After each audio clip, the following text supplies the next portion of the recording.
Good day, all. Thank you for joining today's press conference with the West Indies lead selector, Desmond Haynes, to speak about the recently released T20 International West Indies squad that will face India in the upcoming series. I just want to say thanks to all of you for joining today's press conference. And Desi, I want to say thanks for joining us today as well and taking time out of your schedule to answer these questions.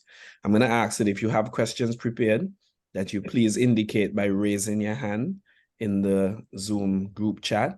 I see that Brandon Collett has his hand raised, and I'm going to encourage you that if you have questions to please raise your hand as early as possible. We're going to accept 2 questions from each journalist at a time, and if we have time at the end, we'll of course take more. We're aiming for about a 25-minute press conference. Brandon, please proceed. Good afternoon, Mr. Haynes. It's been a while. Hope all is well there. Yeah, Brandon, all is well at the moment. Yeah. All right. I had a little bug coming out of Trinidad the last trip here, but I'm feeling a lot better now. All right, good to have you back. Let's hear your expectations. The T20 squad that was selected there. Were there injury concerns? We didn't see Godekesh Moti there or anything. No, we had some. Yeah, we always got 1 or 2 injuries in the squad. You know, basically with a lot of guys playing so much cricket now. We got someone like Obed Boy coming back. You know, after he was injured, he had some injury scared, and also he was experiencing some personal problems there with his family. And, we wish his family all the best. And hopefully he will be able to do a good job for us coming back from the injuries after not playing for a while. All right. We saw the return of O'Shane Thomas and Shea Hope. What would have influenced that decision? Well, I think someone like I think what we are trying to get is we've got some concerns with, we want people who we feel, especially in our cricket, we want some people with a little bit of the X factor. And I think with O'Shane pace, we are looking at somebody who is going to make a difference, when playing, with a little bit of pace. As you know, O'Shane was in the wilderness for a little while. He's come back. He's worked very hard. He was in England playing. He was involved in the camp here. He's doing some work with Blake, so, he seemed to me as though, he's very keen and really want to get back to top shape and to also to be bowling fast again. And I personally think that we need to find some fast bowlers in the Caribbean. And I think with the start with O'Shane, I'm hoping that, at time we get ready to go to Australia for the Test series, we've got about 6 or 7 fast bowlers that we'll be able to choose from. All right, lead selector. Thanks. No, Ben. Junior Codlin will be followed by Ian Wason. Good afternoon, Chief Selector. Oh, man, how are you doing? Long time no see. That's right, not bad, man. With the disappointment of the World Cup qualifiers, we have seen a genuine process of making the team better than we have seen in Zimbabwe. But what about Fabian Allen, who has been, as you alluded to, O'Shane Thomas, as being in the wilderness? Have you had conversation with him about bringing him back into the fold? Yeah, I don't want to talk because I can't remember. I know I had a conversation with him already. I know he's now playing cricket in the various in a league. I think it's either in America or in Canada. But yes, we've always think that in the Caribbean it is very difficult for us to write off people. We want to know that when people are out playing cricket, that we are aware of it. so that we can follow their progress as well. The other problem that we get, and then you would appreciate it too, is the fact that there's a lot of people who, when they go out and they play in the various franchises, sometimes they do pretty well. Sometimes, they do reasonably well. But what we are hoping to do is to get people when they wear these colors, man. We want to get some people, performing when you're wearing the West Indies colors. And that is something that we are very keen on. I know you talk about the disappointments, but I promise you, I know the feeling of the West Indian public. I know how disappointed the people in the West Indies are about our cricketers and the way how we played in the World Cup qualifiers. It hurt me as a past cricketer, and now as somebody who is involved with the West Indies and trying to get this right. And I can imagine the public, the people who really think that, we had a team there with with a lot of experience, and it was a good mixture of players. And I know I'm very disappointed. I was very disappointed, and I can imagine how our public feel. And I'm really sorry, but I hope that we can do a little better, and I hope that the players, when they are playing for West Indies, that they can also think about our fans. Our fans, people might say they criticize us a lot, but basically a lot of them criticize us because a lot of people in the Caribbean love West Indies cricket.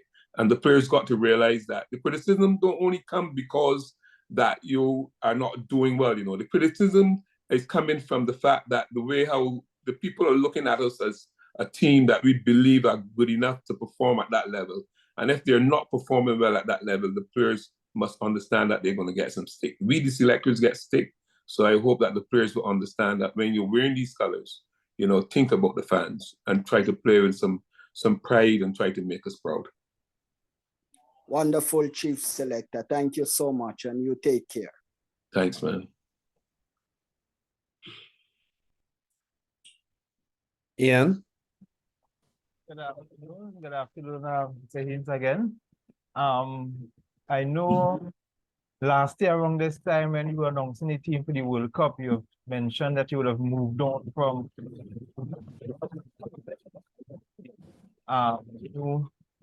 sole white ball coach.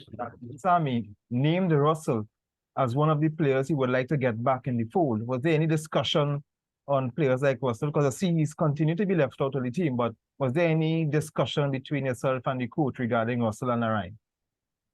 No, I believe that the coach came out and made a statement about Russell. But if you're asking if we had a conversation in that regards about Russell, no, I would say no. We didn't have any conversation in that way. Okay, thanks. And of course, looking around the Caribbean, I've seen some younger talent coming through. I noticed like in the Super 50 and in the last CPL, this particular Matthew Ford, how has he been and how far is he from a West Indies call-up? Well, we are not in the business of promising people anything, I know that sometimes I find in my job it's so difficult where a lot of people always want to know, well, at least selector, what's my future, man? What do you think about me, But I keep saying that I really can't promise anything. I don't want to go back in the times when I used to play because a lot of players don't like to hear about that, about the past greats always talking about in their time, So I don't really mention that about in my time, but I think that in the situation that we're in, I think what players should be doing now is to try to perform well in all the competitions that they're playing in and make sure that the selectors put the selectors on the pressure of picking them. But asking a selector, was my plans for you, and it has been unfortunate too because as soon as you get left out of a squad, automatically everybody think that the West Indies selectors are finished with you. Oh man, that mean that you're done with me? No, because I keep saying, we don't have the depth. We don't have the cricketers, we don't have the amount of cricketers to talk about how we're finishing with people. If people come and play in our competition and they do well, and again, I stress, if they can play the role that the coaches, the selectors, the captain and the team wants, I believe that the name should come up for selection. Thanks.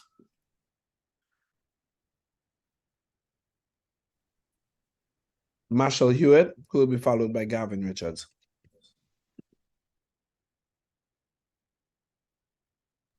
Hi, Desmond. Just two quick questions. First one, with regards to O'Shane Thomas, what was the process to bring him back into the camp? Because obviously he was part of the ODI camp as well. Obviously he's now put in the T20 squad, but who or how was contact initiated with O'Shane? How long ago was O'Shane in thoughts with regards to trying to bring him back into the fold? Oh, this has been going on now for some time. I would say about, give and take, about 6 months or so. Before he went to England, he came to Antigua. We were in touch with him early in the year. I would say pretty close to between 4 to 6 months, I think. But I think the reason why we established the fact that in the Caribbean, we do not have a lot of people who've got the ability to bowl a cricket ball fast. And we identified the fact that O'Shane Thomas is one of the few people that we feel that can bowl a cricket ball fast. And pace is unique. You know, it's hard to teach pace. And I think it was, you know, when we reach out and we start looking at fast bowlers in the region, and then we've got the contacts with O'Shane and so forth, and we were very much interested in his whole fitness regime. We've got Rogers to look at him to set a program. We understand he was doing a program with Blake. Then he said he was going to England. He played a few games here in the T20. So we reached out to him and both Roland Butcher and myself, you know, we said to him straight and plain, if you're serious, as you keep saying to us that you really want to have another go and you're committed, we are going to give you a chance, you know. And we had a conversation with him. When he went to England, we made sure that the people who were looking after him in England were sending us footage of what he was doing in England, bowling in the nets and bowling in games, and we were quite happy with that. And then he got selected for the camp, and so far we're just trying to keep him as, you know, interested as possible, keep him with the team, trying to get him back to you know, to his fitness and see if we can get him back at the speed that he was bowling at, you know, when he first came into cricket. Again, you know, we've got a tour like Australia coming up, you know, next year. You know, we would love to be able to be sitting down saying, look, you know, we've got 6 fast bowlers to choose from to go down to take to Australia and to look to be very competitive in that test series. So I believe O'Shane, you know, has shown his commitment, and we decided that we will give him a chance, and I wish him well, you know, because, you know, we all make mistakes in life, and sometimes when people, you know, decided that they want a second chance, I think, and they show the commitment, I believe they should be given. Thank you, Desmond, for that thorough answer. Just a quick last question, sorry. Yannick Correa is not in the squad. Unless I'm mistaken, there isn't a leg spinner in there. But with the ODI squad, you had extra players just like in the camp, so to speak. So will some players be with the squad but not necessarily involved, or is it about thinking about conditions? Basically, why is Yannick omitted or not in, I should say? Well, I think we didn't go for the leg break probably bowler for these games here. There's a lot of things in. We are trying to find, you know, we're picking the side, and we're still trying to find the right combination, because we would like to know that we've got a T20 team that can be very competitive, playing at home, you know, in the T20 World Cup. We would like to be very, very competitive in that competition, but we're trying to find the right combination, you know. And I think Akil Hussain has been very, very good for us in the T20 games. And Lawson Chase also done well, and we thought that we would go for the off-spin option this time, and also with Akil.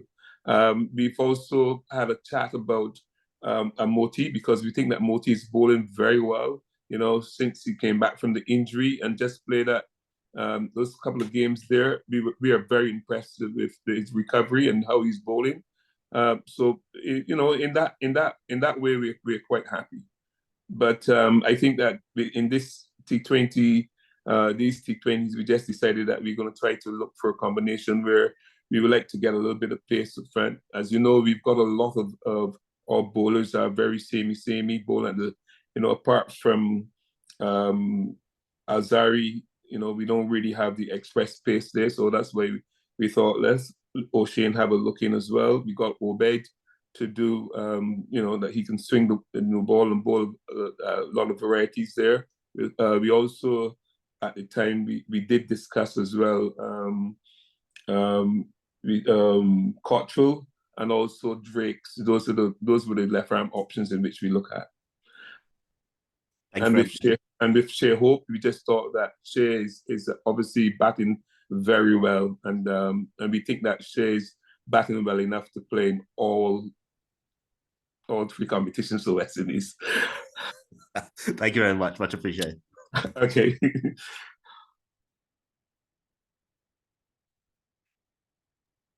Gavin is going to go, and then he's going to be followed by Riza Abasali. Good afternoon, Dr. Haynes. Good afternoon, everyone. Dr. Haynes, I just wanted to follow up a bit on the last question, because that was actually, the line of questioning that I wanted to go on. Given the recent trend that we've seen in the Caribbean with, the pitches favoring the spinners, and we're preparing for the World Cup, which will be held in the Caribbean. We've just the two off spinners in the team. Do you see that, as a bit of a challenge, or probably, I don't know, if it's something that probably you might be able to rethink? I think you might just have to sit down and have a serious conversation with the ground staff of the various venues to see if we can get a little bit of a hometown advantage to make our life a lot easier as selectors. I think it is work in progress, but in the Caribbean, I know that over the last couple of years, our pitches tend to favor spin. I was sitting with the selector from India, and they were smiling in Dominica when they saw what we had to play on, and they're amazed at the fact that the majority of the pitches that they've played on so far suited their type of bowlers. But it's something that we have to work with, because I think when we are playing in the Caribbean, I think it's important for the ground staff, the selectors, the captain, the coaches. I think we need to come together, and we should be all in sync. We should be all speaking with one voice. And I know that people might say that, the groundsmen are trying the best. Yes, I agree that they're trying the best, but I think that it is just a matter of just trying to find out first, the type of surfaces that we're going to play on, and to help us. And sometimes you will get it right, and then, sometimes you will get it wrong. But playing against India and Bangladesh and those, I think we also got to look at the venues in which we play against these teams that come to the Caribbean with such top-heavy spinners and making life difficult for us. I think we need to get some sort of hometown advantage. It's only fair, especially you got the World Test Championship where you get points, for Test match wins and draws and so forth. It's important that everybody work together in getting the services, a little bit more. I'm not asking nobody to prepare no bad wicket or anything like that, but at least, if we're going to play against India, Bangladesh and so forth, at least let's have a little bit of bumps, please. All right. Thank you very much, Dr. Haynes. Cheers.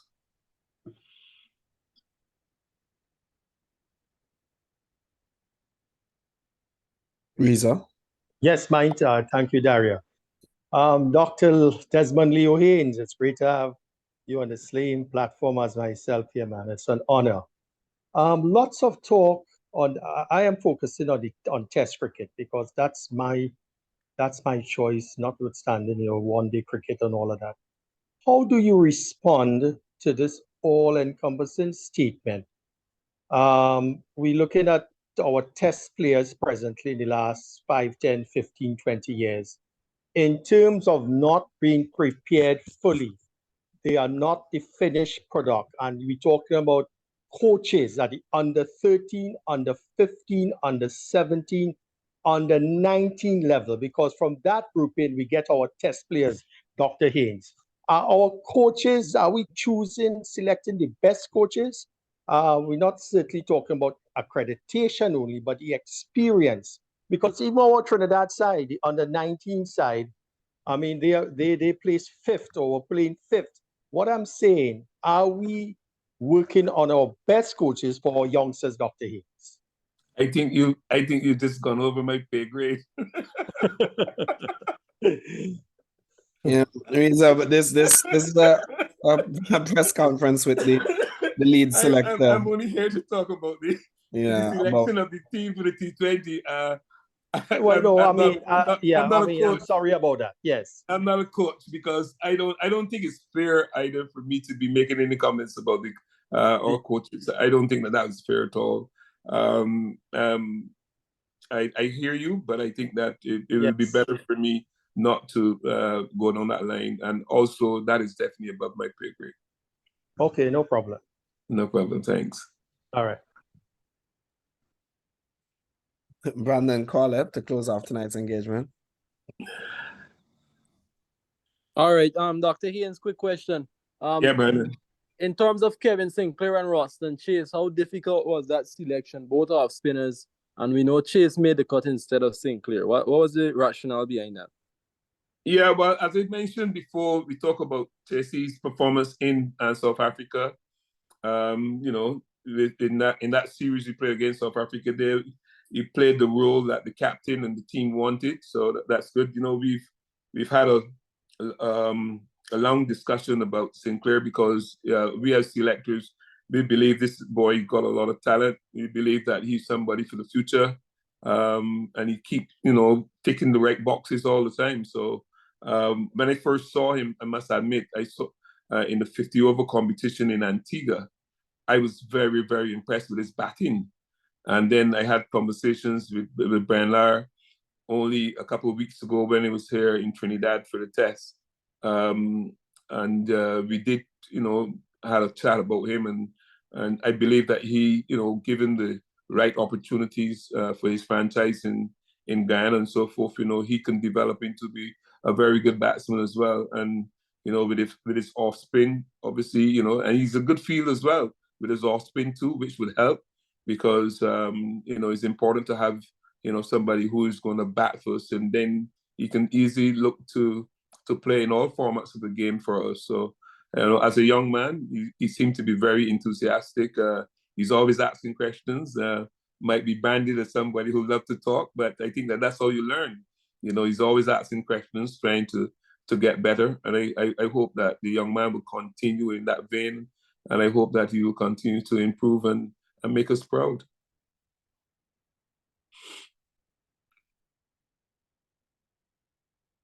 Thank you, Dr. Haynes.